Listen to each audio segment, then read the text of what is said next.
Welcome our competent engineer. Today we are going to present to you a quick explanation about the COMPEX exam, what are its contents, time duration allocated, and how to deal with it. The COMPEX exam is one of the hardest exams available for practicing electricians. It is essential for those who would like to get into the oil and gas industry. At the end of the 5-day course, the candidate will have to undergo a 2-day assessment, consisting of both theoretical and practical exams. What are entry requirements? All candidates must be appropriately qualified electro-technical craftspersons with a minimum of NVQ Level 3 qualification.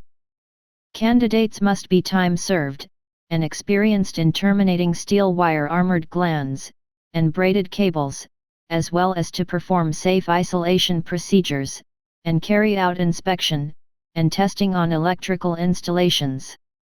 What are the duration and assessment? COMPEX is a 5-day course, from which the last 2 days are reserved for the practical and written exams.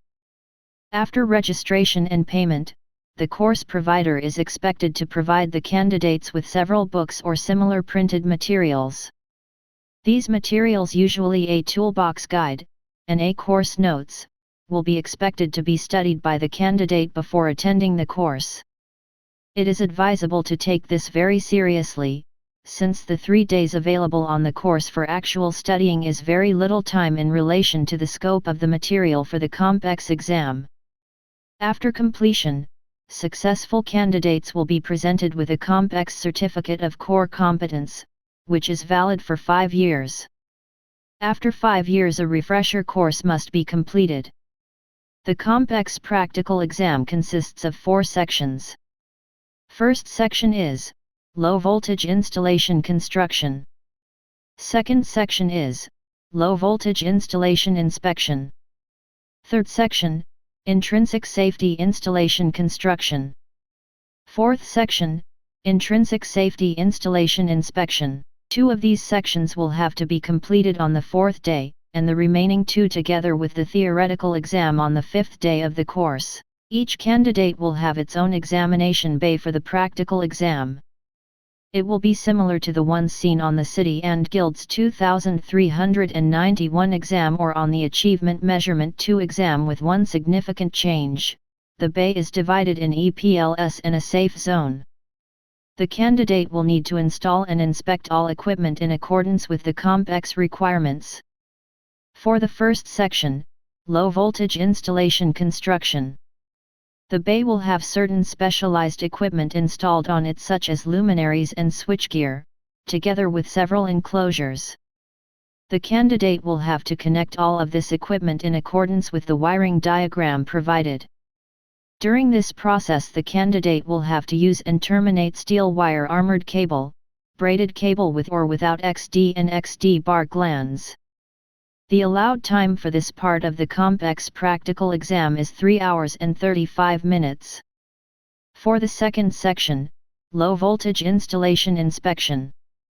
During the second part of the COMPEX practical exam, the candidate will be presented with a sample installation completed in accordance with COMPEX requirements. On the low voltage installation, there will be certain errors introduced. The candidate must identify all the errors and describe how they should be repaired in order to bring the installation up to the COMPEX standards. The allowed time for this part of the COMPEX practical exam is 1 hour and 15 minutes. For the third section, intrinsic safety installation construction. During the 5th day of the COMPEX course, the candidate will have to complete this part of the practical exam. Again, there will be a ready-made installation divided into EPLS and a safe zone. The candidate will have to connect all the electronics equipment in accordance with the wiring diagram provided and in accordance with the COMPEX requirements. The allowed time for this part of the COMPEX practical exam is 3 hours. For the 4th section, intrinsic safety installation inspection. As the final task of the practical exam, the candidate will have to inspect an intrinsically safe installation full of errors and non-compliances. The candidate will have to identify all of these mistakes and describe how to bring the installation up to CompX requirements. The allowed time for this part of the CompX practical exam is 1 HOURS and 15 minutes. On the 5th day of the course, after the practical exam is completed, the candidate will have to take the theoretical exam. The CompX theoretical exam is a closed book, multi-choice exam with 60 questions. The allowed time is 1 hour 30 minutes. Finally, we advise everybody who is about to take the exam to practice answering these questions. We aim to test your knowledge. Ready?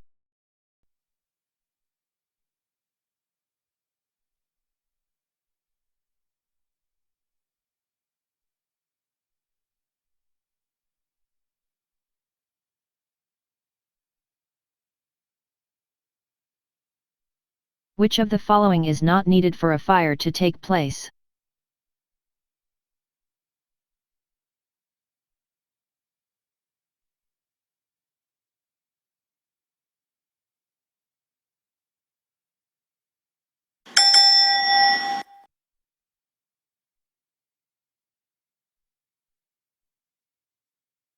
Which of the following can ignite a gas atmosphere?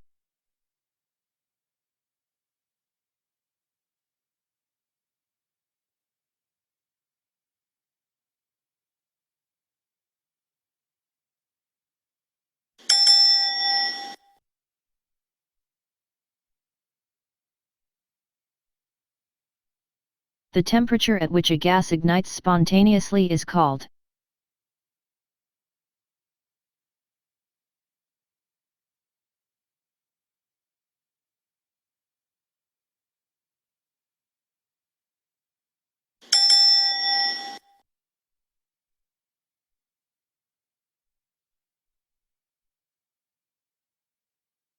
Which of the following are commonly adopted?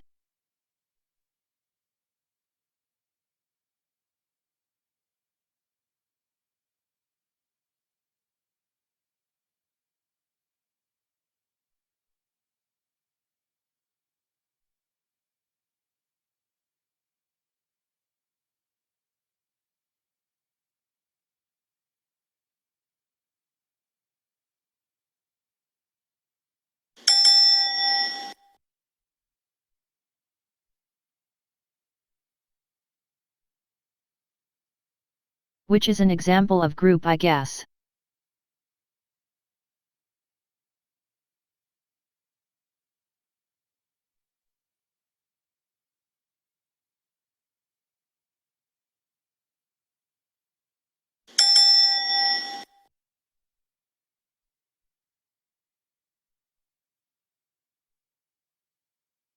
The objectives of the ATEX Directive 95 are: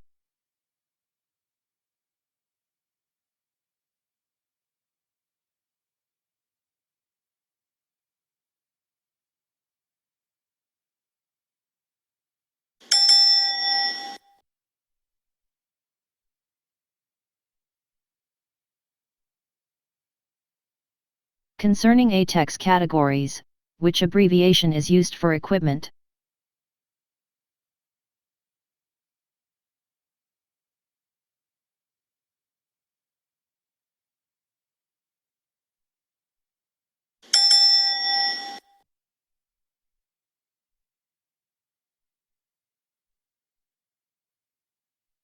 The term EPL stands for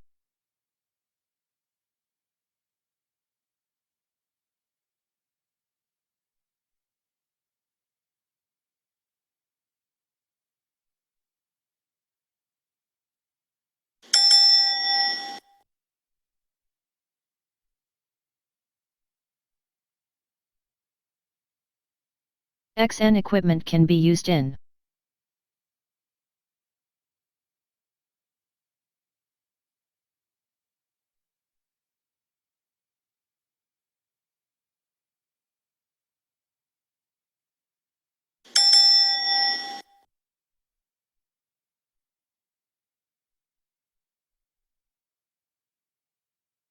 Equipment Protection Level GC/Category 3. Equipment can be used in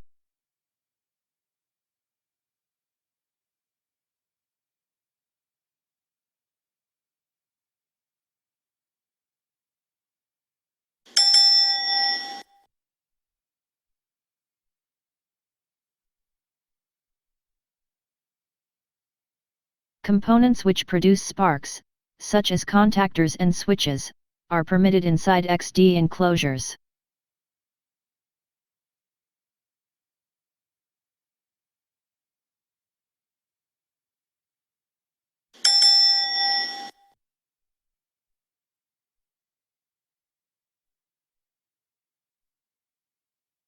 Which standard deals with the general requirements for the XD protection concept?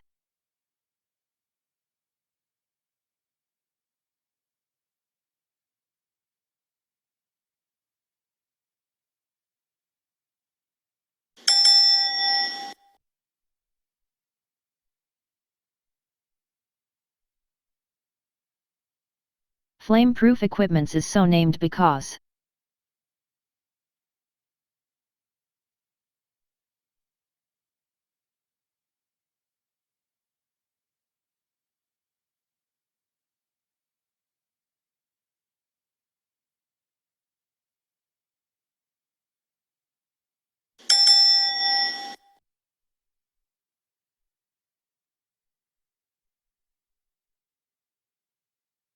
XD equipment can be used in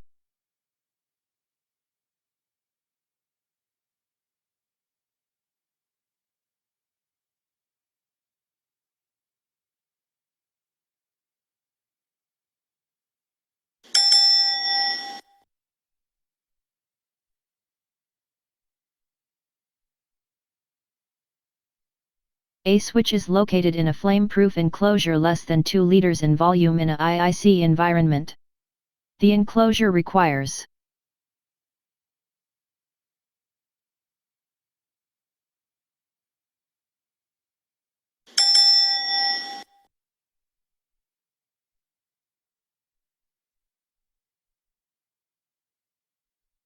increased safety. XE apparatus is designed to contain an internal explosion.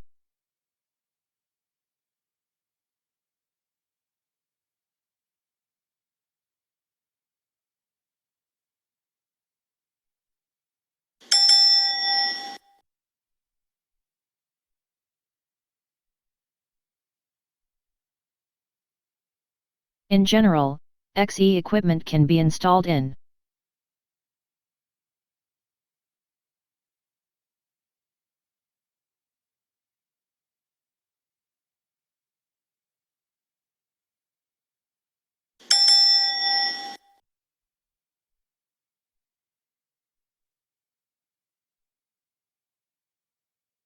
XE equipment can be installed in or requiring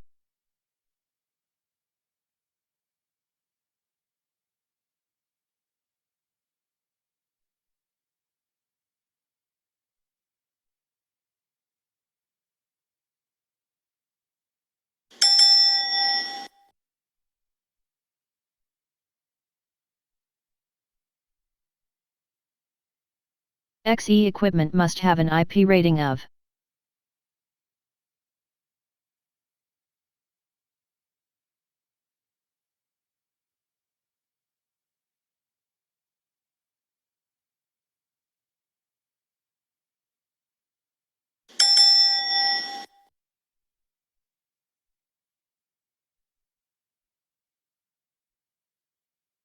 lock nuts on an XE equipment are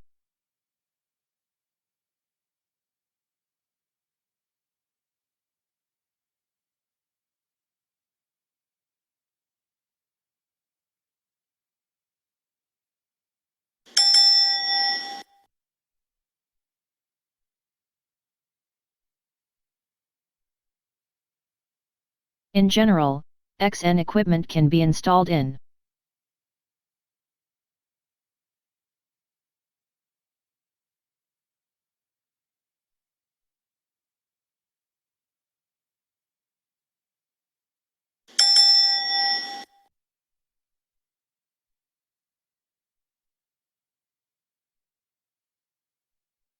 XN equipment can be designed for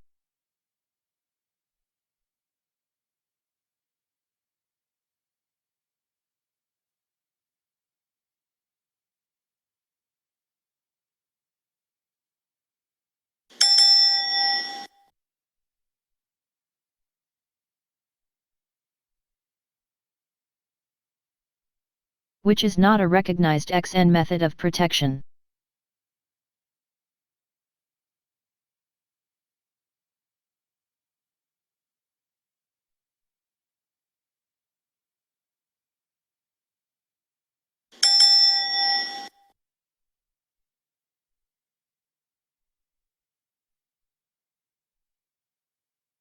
When terminating a cable into an 8 mm thick Type N metal enclosure with a threaded entry, which of the following is required?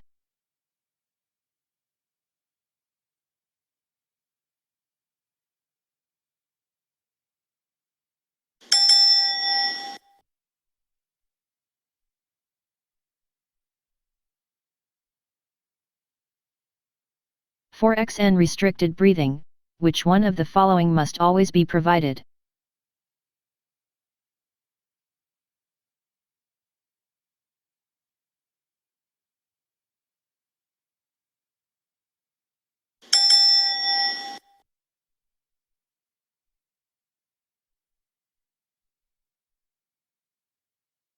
XIA equipment can be installed in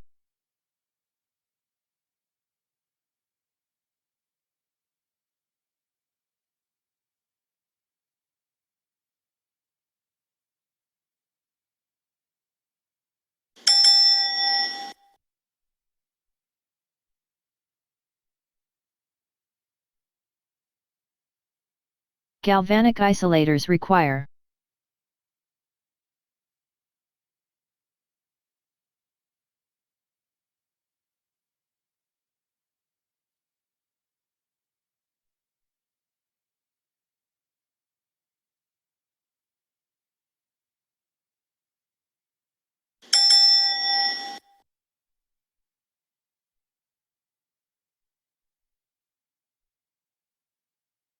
Which of the following does not require an intrinsically safe dedicated earth?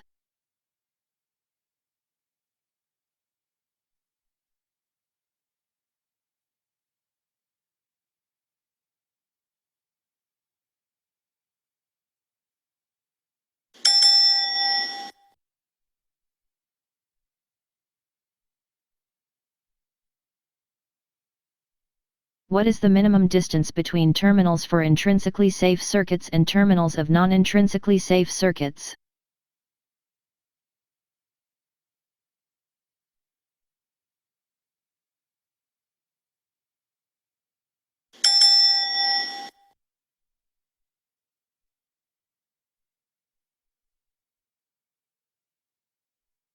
What is the minimum clearance to earth, intrinsically safe circuits?